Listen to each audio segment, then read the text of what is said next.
Bueno, como les decía, la idea de hoy, voy a apagar el video porque tengo internet me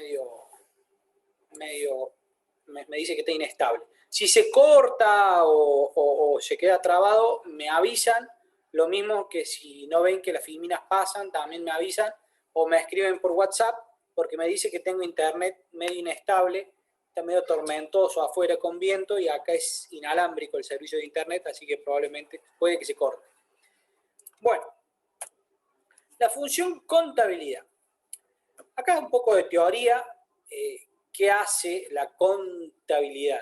Como el nombre les dice, la contabilidad es el que se encarga de alguna manera de cuantificar, de contar, de ahí viene el nombre de contabilidad, de contar, todo lo que hay económicamente y financieramente dentro de la empresa. Cuántos productos hay, cuánto valen esos productos, e ir llevando el registro de todo eso que existe en algunos documentos en particular, que lo vamos a ver, y también la función contabilidad puede intervenir en cuestiones financieras, por ejemplo, cómo sacar un préstamo, si un préstamo, qué préstamo conviene por sobre otro, toda la parte, si yo tengo que sacar un producto nuevo y tengo que estructurar el financiamiento, de dónde saco plata, cómo armo un flujo de fondo, cuándo me conviene sacarle el préstamo y cuándo me conviene pagarlo, cuánto puedo pagar de un préstamo. Bueno, en fin, ¿de dónde puedo sacar la plata para funcionar? El departamento contable también muchas veces suele tener mucha relación con recursos humanos porque se encarga de la liquidación de sueldos, de toda la parte de las cargas sociales y demás. También tiene mucha relación con la parte productiva porque controlan todos los presupuestos, los gastos y demás. En sí, contabilidad tiene control o tiene injerencia sobre toda la empresa, porque lo más importante que tiene que hacer el departamento contable es controlar el flujo de dinero de la empresa. Toda la empresa funciona a la vuelta de la caja. Si en la empresa no hay plata, difícilmente la empresa pueda funcionar correctamente. Fíjense que acá todas las flechas, todas las áreas de la empresa, ventas, gasto administrativo, sueldo y mano de obra, bienes de uso, materias primas, proveedores, todo lo que tiene que ver a ventas, ventas a crédito, venta a contado, los dueños, como así también financiadores, es decir, los que me dan préstamos, todo de alguna manera impacta sobre la caja. Los propietarios ponen y sacan plata de la caja, ponen plata, el capital, para que la empresa funcione, pero también sacan las ganancias. Los financiadores, fíjense que también ponen y sacan plata, porque ponen los préstamos, pero después sacan plata de la caja, o hay que sacar plata de la caja para devolver esos préstamos. Las ventas ingresan plata a las cajas, ya sean a crédito o a contado. La diferencia está en que si yo vendo de contado, la plata ingresa automáticamente a la caja. En cambio, si la venta es a crédito, esa plata va a ingresar en el futuro. Pero así como entra dinero por la venta de los productos, sale también mucho dinero para fabricar los gastos de producción, para pagar los sueldos y mano de obras y para pagarle a todos mis proveedores. En definitiva, fíjense que la caja de una empresa es el corazón de la misma. Todo el dinero pasa por la caja. Y la función contabilidad es la responsable de administrarla. Esta caja, contablemente, se le dice caja, pero puede estar formada por varios elementos. Puede estar formada por dinero en efectivo, por depósitos en el banco, por cheques, por recursos financieros de diferentes tipos, o diferentes tipos de monedas incluso. Es normal que las empresas tengan cajas en pesos, cajas en dólares, cajas en reales, por ejemplo, si trabajan con Brasil. ¿Se entiende la importancia de la caja? Bueno, hay dos tipos de contabilidad, por así decirlo. Por un lado, yo tengo la contabilidad de gestión. La contabilidad de gestión, ustedes tienen que entender que es la que se lleva a cabo día a día, la que tiene que trabajar intensamente todos los días para pagarle a los proveedores, pagarle los sueldos, se rompe una máquina y tener disponibilidad de caja para comprar el repuesto. Es la que se mueve mucho, digamos, en el día a día, por así decirlo. Es un poco más de corto plazo. Por otro lado, también yo tengo una contabilidad financiera. La contabilidad financiera va a estudiar qué sucede en esa contabilidad de gestión, qué pasa en el día a día, y va a tratar de alguna manera de juntar los recursos necesarios para que la contabilidad de gestión tenga disponibilidad cuando lo necesita.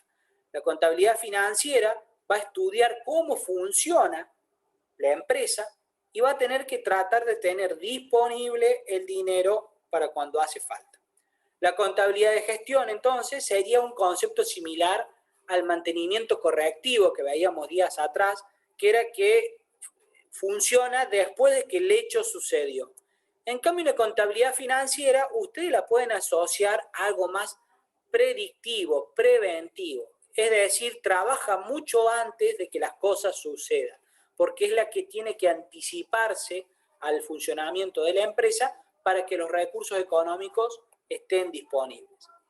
Las empresas chicas, la contabilidad de gestión y la contabilidad financiera muchas veces la hace la misma persona o en la misma área de la empresa. Cuando las empresas se empiezan a hacer más grandes, se suelen dividir. Entonces suelen tener un área operativa que hace contabilidad de gestión y otra área más estratégica que hace contabilidad financiera. A partir de ahí, también buscándole un nivel de detalle mayor y a lo mejor pensando en empresas también un poco más grandes, puedo dividir aún más a la contabilidad. Tengo por un lado la contabilidad administrativa, es decir, todo lo que se hace día a día, por ejemplo, el registro de los proveedores, si se le pagó o no a todos los proveedores. El registro de los inventarios, qué materia prima hay, qué producto terminado hay, qué producto en proceso. Es decir, genera como muchos informes, es la que lleva todo ordenadito, todo anotado, es como un cuadernito en el que tiene que estar todo registrado. Esa sería la parte administrativa. Es el área en donde por lo general más empleados tiene la empresa, porque hay que hacer muchas cosas diariamente, anotar muchos datos, llevar registro, cargarlos en la computadora y demás. Obviamente que hoy por hoy con la tecnología se necesita mucha menos mano de obra para esta área, pero no obstante, eso es la parte contable que más personal requiere porque hay muchas actividades diarias en la empresa que hay que llevarlas anotadas. ¿Cuánta plata entra? ¿Cuánta plata sale? ¿Cuánta plata hay en la caja? El registro de los bancos, ¿cuánta plata hay en los bancos? ¿Cómo se usa la plata de los bancos? Los cheques que emití, ¿a quién le emití cheques? Las facturas que emití que me tienen que pagar. Esos son un montón de datos que hay que llevar el registro ordenadamente para que la empresa funcione. Es en el área en donde más ordenada tiene que ser una empresa. Cuando la empresa es pequeña, la parte administrativa no es un volumen grande de tareas.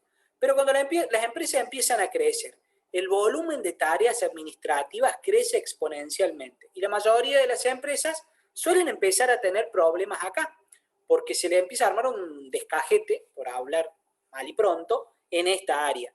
Entonces ahí en donde ustedes como licenciados en la organización industrial pueden tener mucha posibilidad de laburo porque le pueden proponer mejoras de proceso a las empresas en esas áreas. Y con intervenciones simples ustedes pueden organizar una empresa y la empresa se va a ver beneficiada porque de alguna manera va a ver cómo todo funciona de manera más ordenada, correcta. Después tengo una contabilidad de costos o de costes, que es la que hace un poco planificación y control de la producción. Es decir, la que es como la policía de la empresa. Se encarga de vigilar de que no nos excedamos en los costos, de que no nos bandiemos, como se dice, en los presupuestos.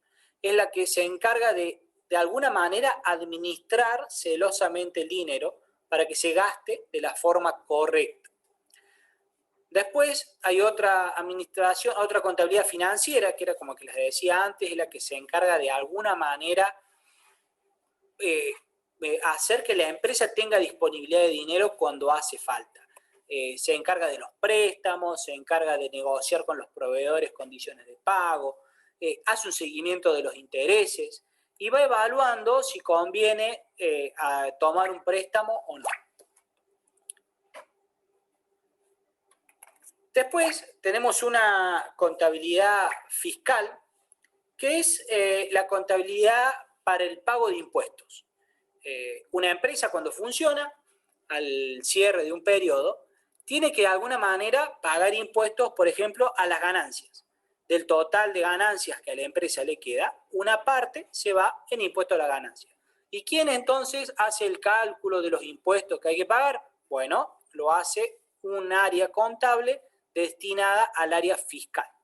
La liquidación de las cargas sociales de los empleados también es un área fiscal de la contabilidad.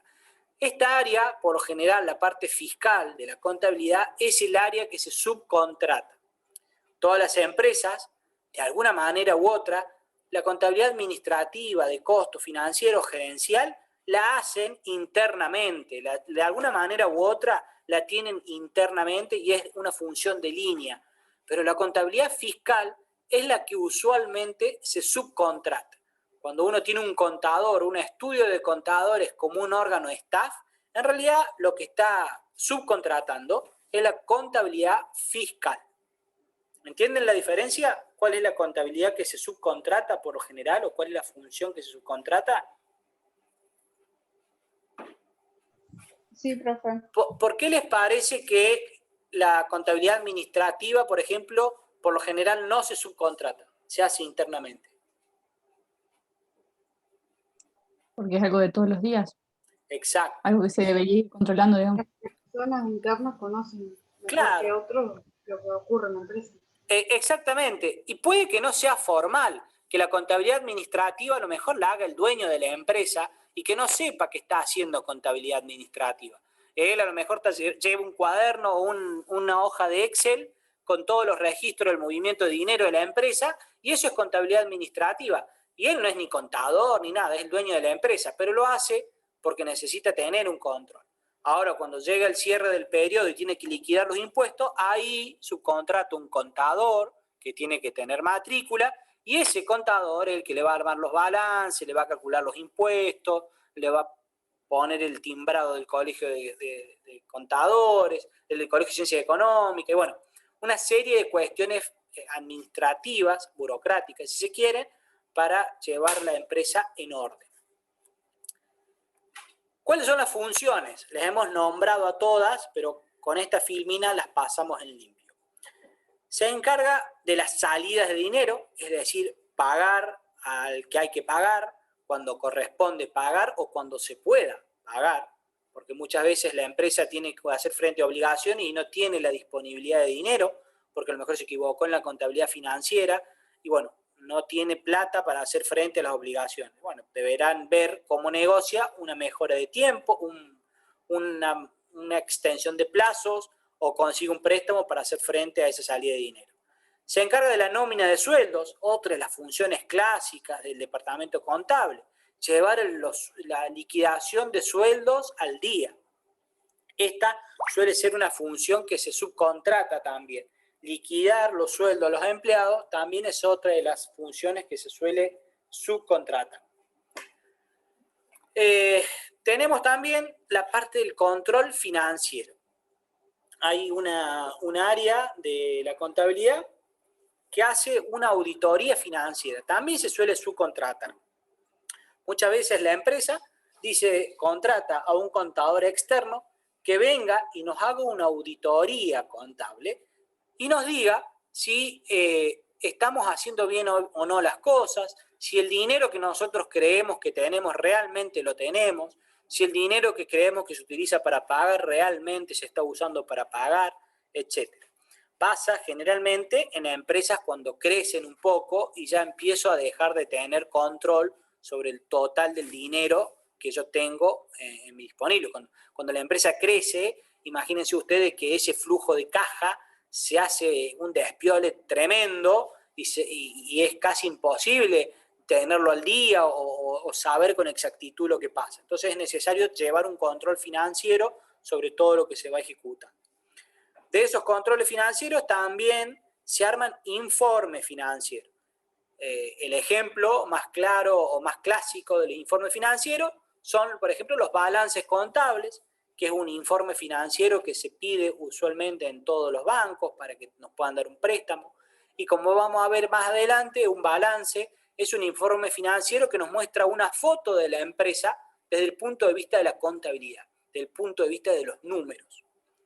Y obviamente también se encarga de la entrada de dinero, cobrarle a los proveedores para ver si los proveedores, o gestionar con el departamento de proveedores o el departamento compras que los proveedores, que los clientes, perdón, con el departamento ventas, gestionar que los vendedores nos estén gestionando bien las ventas y estemos cobrando todo correctamente.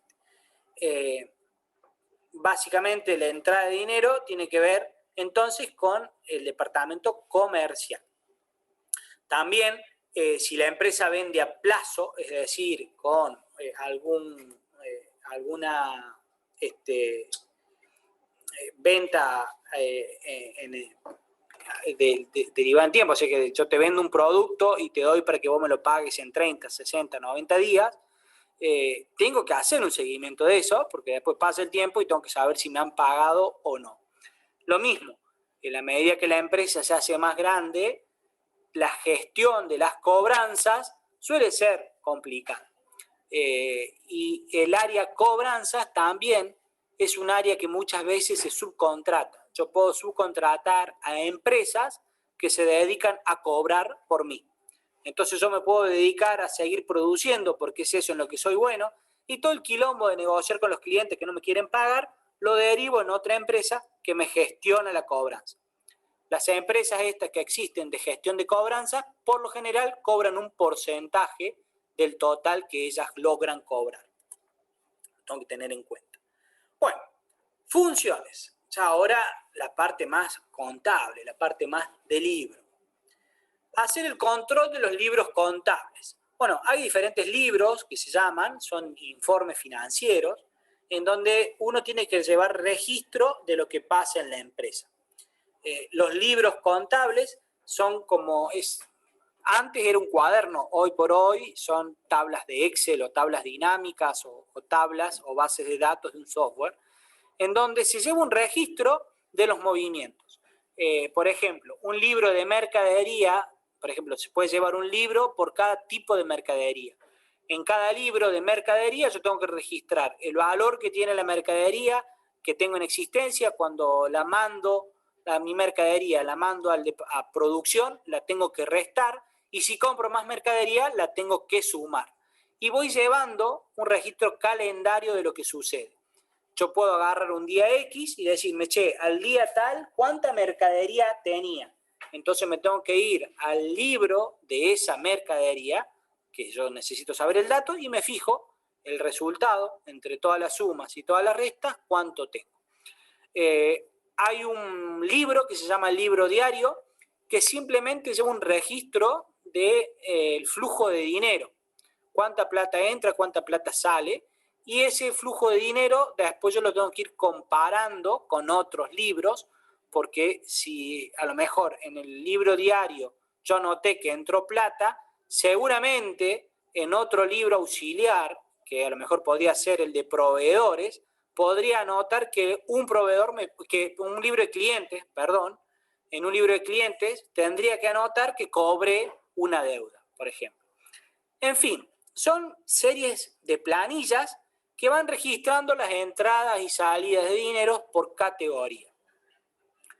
Al final del cierre económico, que se hace una vez al año, y no necesariamente el 31 de diciembre, puede ser en cualquier momento del año, eso la empresa lo fija un día, y todos los días, todo ese día, cada año, la empresa tiene el cierre de ejercicio.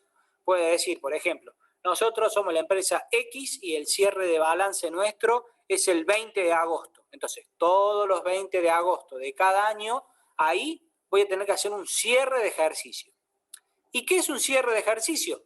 Bueno, agarrar todos esos libros diarios que tenía dando vuelta, sumar, restar, ver que todos los números me coincidan con todo y armar el famoso balance, que ya vamos a ver después qué es el balance. Ustedes lo vieron en costo seguramente, pero lo vamos a repasar.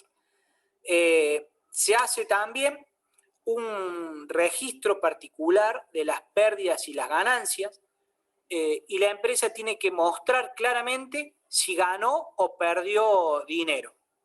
¿A alguien se le ocurre por qué es necesario en particular que ese libro esté bien claro y al día?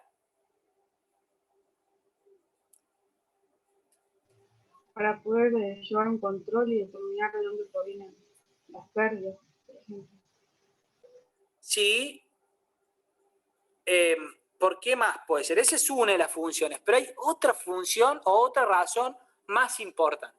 ¿Por qué les parece que tiene que ser, es importante que el libro que muestra las pérdidas y las ganancias esté actualizado y esté clarito?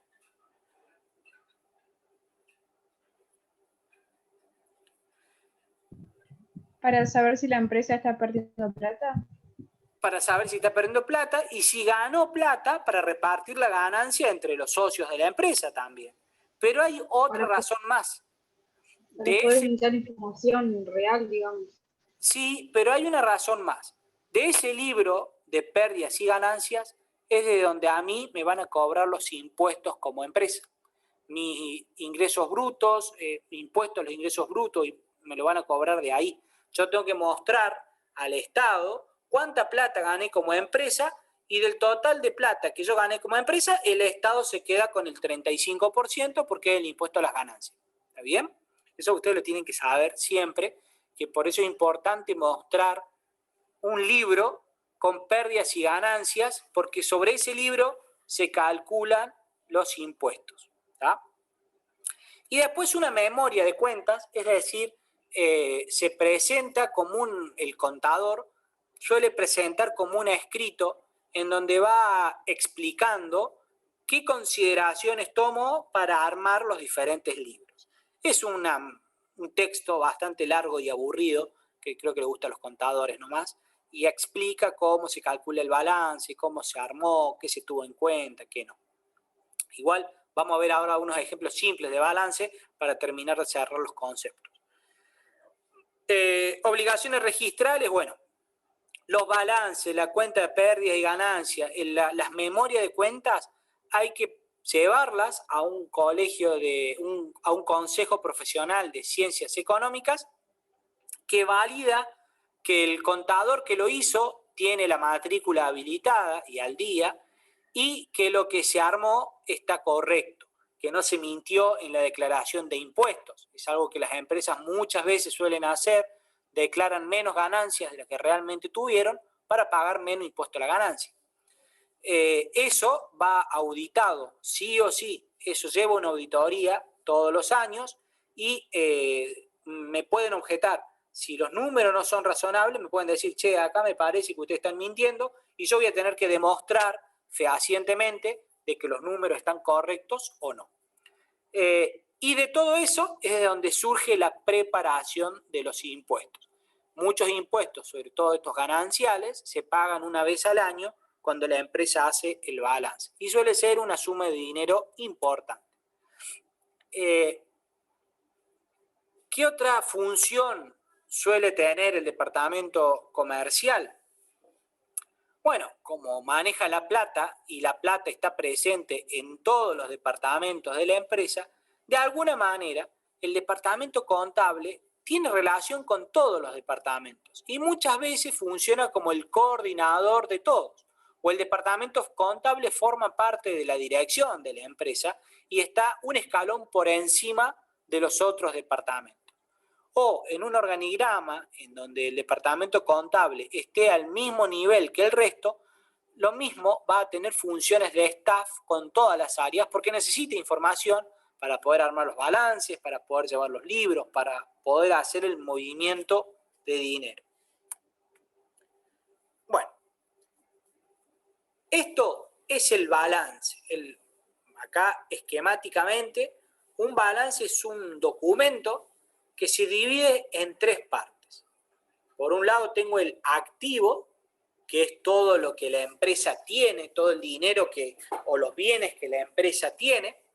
Esto lo vieron en costos, ¿no? Para no extenderme tanto. Sí, sí. Bueno, ¿alguien se anima a explicarlo? Los maté. ¿Se acuerda más o menos o no? ¿Alguien se anima a explicarlo simplemente?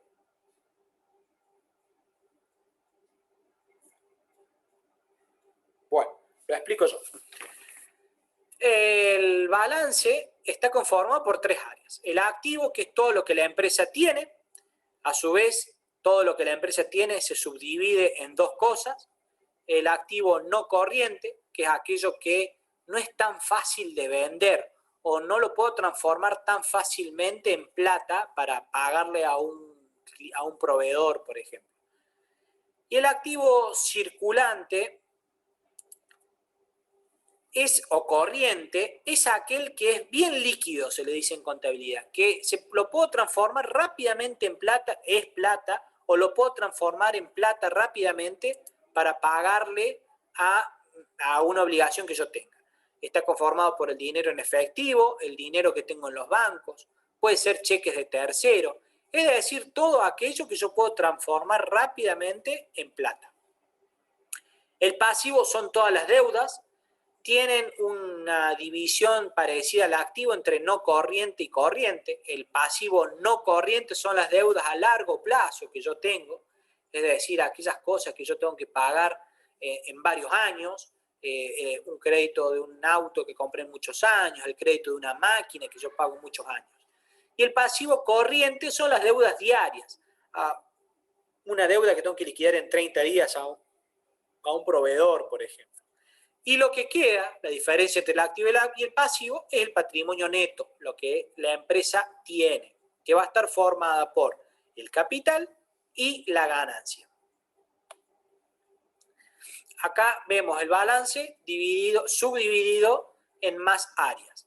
Tenemos por un lado el activo, como dijimos, fijo o no corriente, es decir, material inmovilizado, materia prima sería, maquinaria. Después tengo un activo circulante en donde ya la materia prima ya la transformé en el producto que yo voy a vender. Si estoy trabajando con un ejemplo de una fábrica de autos, el material inmovilizado podría ser las piezas de un auto, los componentes, las puertas y los vidrios, por ejemplo, de un auto. No lo puedo vender y transformar rápidamente en plata. Pero cuando ya armé el auto, eso pasa a transformarse en existencias. Y como ya es el producto que yo vendo, es algo más fácilmente transformable en plata y pasa a formar parte entonces del activo circulante o activo corriente. El activo realizable también forma parte del activo circulante, son las deudas, lo que me deben a mí. Las deudas que a mí, lo que me deben a mí y lo voy a cobrar al corto plazo, eso se llama activo circulante. Lo que me deben a mí, pero me lo van a pagar en largo plazo, por ejemplo, yo como empresa puedo haber dado un préstamo a largo plazo, a varios años, que excede varios ejercicios económicos, eso va a formar parte del activo fijo, porque no lo puedo transformar rápidamente en plata. Y la caja, finalmente, es todo lo disponible que tengo en plata, ya sea, como les dije, en los bancos, lo que tengo físicamente en dinero en la empresa, en la caja fuerte, etc.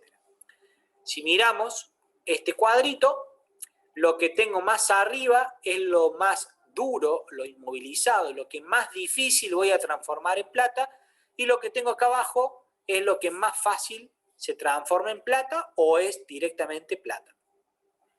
Ahora, si nos vamos del otro lado, tenemos una situación similar. Los préstamos a largo plazo, como dijimos, es lo no corriente o el pasivo fijo, y los préstamos a corto plazo es el pasivo corriente o el pasivo circulante. Y puede haber una clasificación que se le suele decir pasivo espontáneo o pasivo realizable, que es los proveedores que me compran en cuenta corriente y me pagan de un día para el otro, me pagan en 10 días o cosas así. Y arriba tenemos lo que le dije, el patrimonio neto, que está formado por el capital o los fondos propios y el beneficio que se obtuvo en ese ejercicio. El segundo libro financiero se llama Estado de Resultados. El estado de resultados es el que va a mostrar las pérdidas y las ganancias. Sobre este estado de resultados es donde yo me voy a fijar todos los ingresos y los egresos que tuve para poder liquidar, por ejemplo, los impuestos, lo que yo voy a tener que pagar como impuestos. Y también, como dijeron ustedes, saber cuánta plata gané o perdí durante el periodo. Veamos un ejemplo de un estado de resultados. Fíjense que la empresa vende 160.000 pesos, dólares o zanahorias. Póngale la unidad que ustedes quieran. De esos 160.000 que vendí, el costo para producir eso que vendí fue de 120.000. Entonces lo que me queda como ganancia bruta o utilidad bruta es 40.000 pesos. Pero esa no es la plata que yo me llevo en el bolsillo. Le tengo que seguir descontando cosas. Voy a tener gastos administrativos, los costos indirectos, el contador que necesito pagarle para que me arme esto y me liquide los impuestos, algún empleado administrativo. Bueno, en este ejemplo es 5.000 pesos. Voy a tener gastos de ventas, aquí dice gastos, pero gastos de ventas. Por ejemplo, a lo mejor el vendedor que vende esto por 160.000 pesos me cobra una comisión. Eso es un gasto de venta. Entonces le voy a tener que pagar su comisión, sus 4.000 pesos. Todos los bienes que yo tengo en la empresa se van depreciando. Acuérdense que los rodados se depreciaban en 5 años, los inmuebles en 10 o en 20, las máquinas en 5 o en 10 años, dependiendo qué tipo de máquina. Bueno, también hay que impactarlo acá. Yo de alguna manera tengo que hacer una previsión de dinero para poder después reponer los bienes cuando se le acabe la vida útil contable. Entonces, de esos 40.000, ya desconté 10.000 pesos más y me quedan 30.000 pesos. Esos 30.000 pesos, porque puede ser que yo tenga gastos financieros, impuestos o gastos bancarios por depositarlo en el banco o moverlo de un banco al otro o por emitir un cheque, me van surgiendo gastos financieros. Todas las empresas, y las personas también, cuando empiezan a mover dinero, ya sea en el banco o en el mercado de capitales, suele haber gastos financieros. Esos gastos financieros son deducibles de ganancias, se suele decir. Entonces hay que restar. Entonces los 30.000 no los tengo limpio tampoco, sino que también voy a perder 3.000 pesos en mover ese dinero a los bancos. Entonces me quedan 27.000 pesos. Perfecto, acá yo estoy contento, listo, gané 27.000 pesos. Y aparece el Estado y me dice, no, señor, usted de esos 27.000 pesos me tiene que pagar el impuesto a las ganancias, que es el 35%. Yo me voy a quedar con 8.000 pesos de los 27.000 pesos que usted produjo. Entonces lo que te queda realmente en el bolsillo es 18.000 pesos. Fíjense que está en un orden de relación del 12%, el 15%. Normalmente las empresas suelen tener ese tipo de ganancias. Del total que se vende, lo que realmente te queda está en torno al 10 o el 15%. Actualmente, como por la situación económica que tenemos, para las empresas es complicado, es una situación bastante complicada, porque si tenemos una inflación del 40 o 50% anual y yo voy a estar ganando el 15 o el 20% en el mejor de los casos, en realidad el dinero que yo puse en la empresa se está depreciando, voy a estar perdiendo plata. Pero bueno, muchos empresarios de todas maneras mantienen sus empresas con la esperanza de que en algún momento mejore o que se produzca alguna venta extraordinaria y yo pueda revertir esto. Pero esto acá, este cuadrito, es así, digamos. Las empresas, gran parte de los ingresos de la empresa en realidad se van como impuestos. cortamos acá, nos volvemos a reconectar porque me queda menos de un minuto y arrancamos con el flujo de caja.